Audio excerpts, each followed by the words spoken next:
What's up? It's your boy Lavaholic, and we back with another video, man. It's been like a month, haven't been really stuff going on except the Warriors won a championship, like I predicted earlier in the season. You feel me?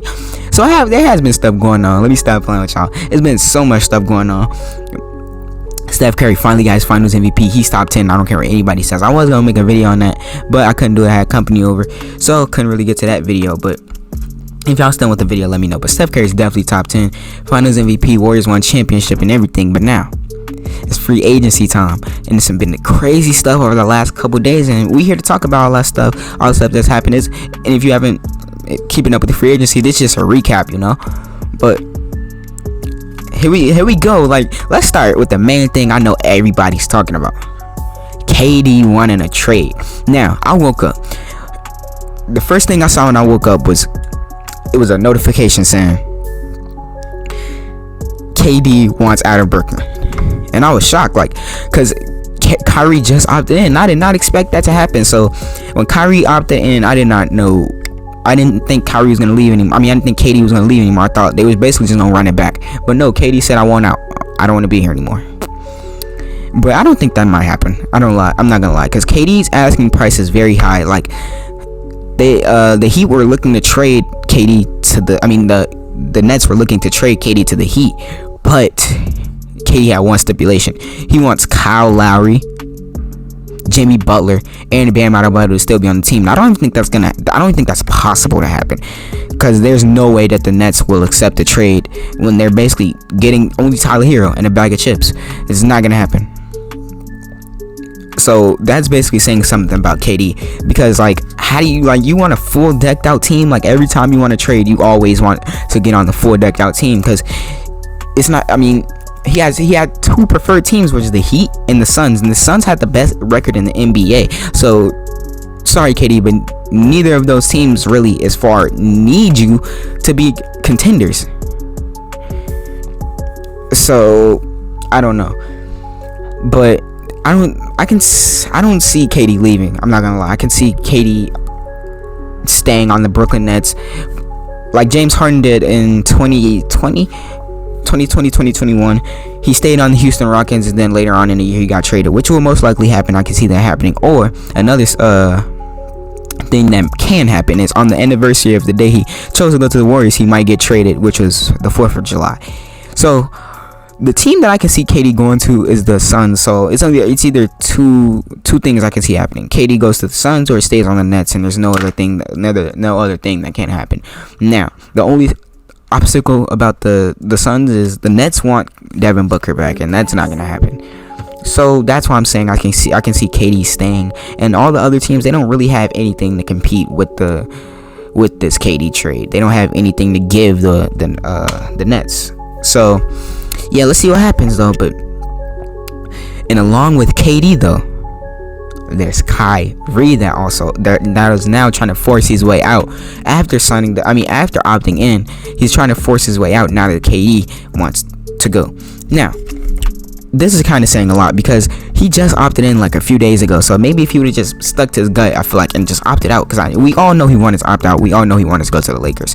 So maybe if he would have just stuck to his gut, opted out, he could have been on the Lakers right now. But no, he chose to stay with the Nets. Be what he thought was loyal, but KD showed him that loyalty is not the way. So he chooses. So now he wants to force his way out of Brooklyn, which I can see happening. It's been major talks about them pursuing Kyrie, and it's a big chance of Kyrie, the Lakers flipping Russell Westbrook for Kyrie. So it's gonna likely is gonna be Taylor Horton-Tucker, Russell Westbrook, Austin Reeves, and a few draft picks and a blockbuster trade for Kyrie Irving and maybe Joe Harris. That's probably going to be the tweet by Woj or Shams that you read in a couple days, because it's pretty obvious, but the teams just have to agree to it. And the Lakers are really being really pushy, and they just want too much, because you can't say you would rather want Seth Curry than Joe Harris. That's asking for way too much when you're already getting Kyrie Irving for Russell Westbrook. That's a good trade for me. To me, I would rather have Kyrie Irving than Russell Westbrook, because this current lineup for the Lakers will not win a championship, not in any world. But let's move on. So outside of the Brooklyn Nets, we got Rudy Gobert in this monster trade that the Minnesota Timberwolves have. I don't know, they got fleeced. They gave Utah, I think, 4 first round draft picks,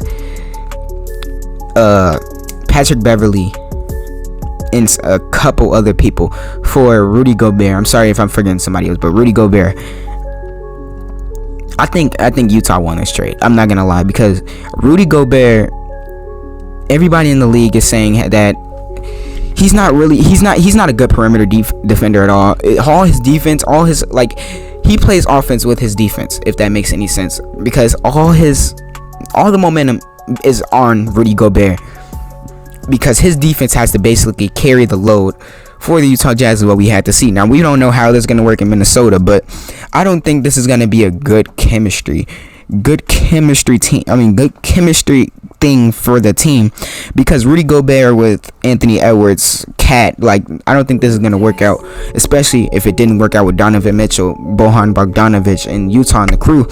Because, listen, Rudy Gobert, he plays with his feelings. He doesn't lock in if you make him mad. If you make him mad, he will play worse.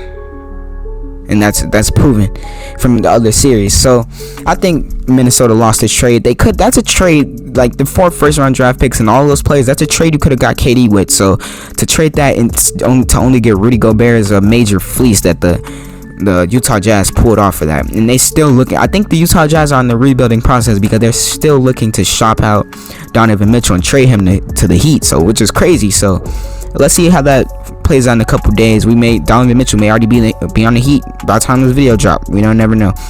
But Patrick Beverly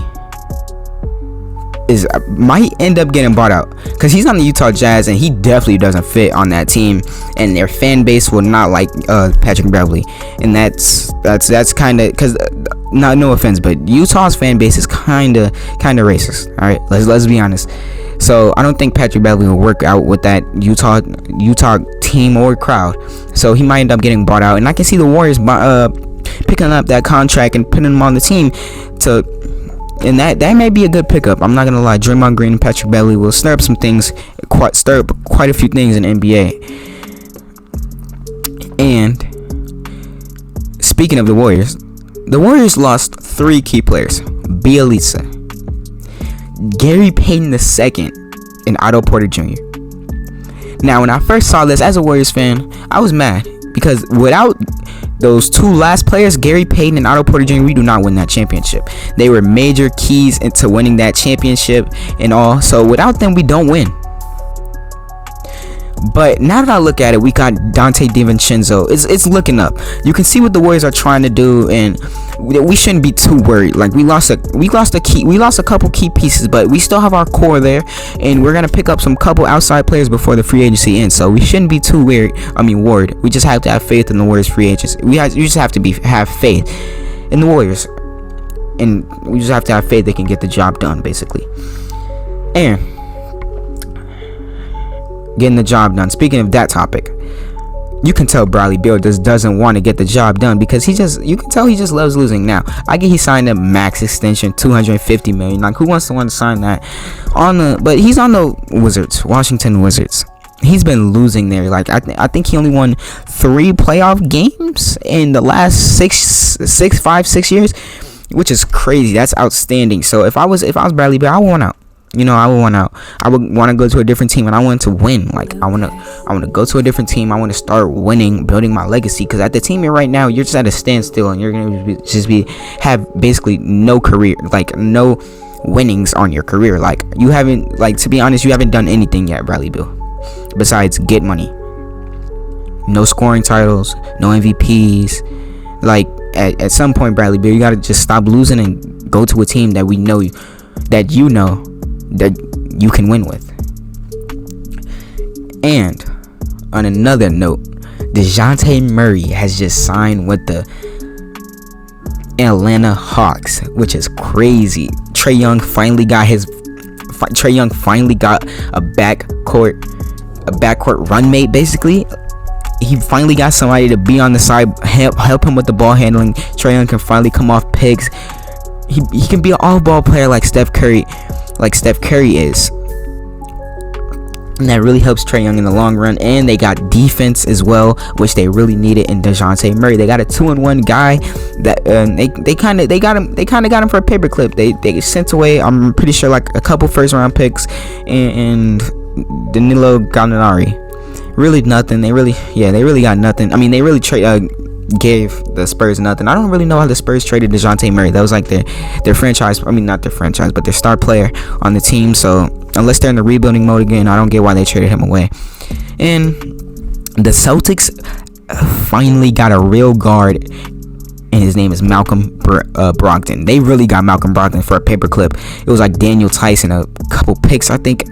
They really got him for a paperclip. Like they absolutely fleeced the Pacers, and I'm not gonna lie, the Celtics are kind of looking scary because they got Danilo Gallinari, who the Atlanta Hawks just traded away, and they got Malcolm Brogdon. So they're looking real deep. The Celtics are looking to make another run at that title again, and it may happen, but we're gonna see how it goes, because that may complicate some things with Marcus Smart. Because now who's gonna run the point guard? Is Marcus Smart gonna want to still run point guard? Is he gonna be mad about Malcolm Brogdon taking his point guard spot, or is he gonna be the team player?